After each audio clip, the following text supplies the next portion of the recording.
Let me show you something I found out the other day. Here I have a form that just tests how students are feeling when they walk into my classroom, and I'm using emojis for their reactions. If I want to add another emoji here, just come to, say, an emoji site.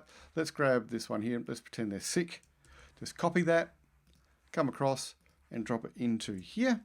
And now I've got my responses sitting there, so my students can come in and pick how they are feeling, which is fantastic.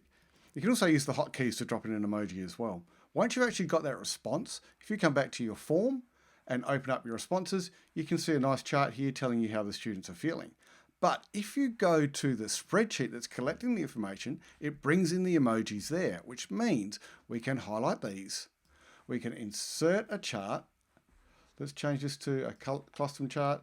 Let's come into here and change the font size to 36. And straight away, we have got a temperature gauge of how our kids are feeling in our class using emojis.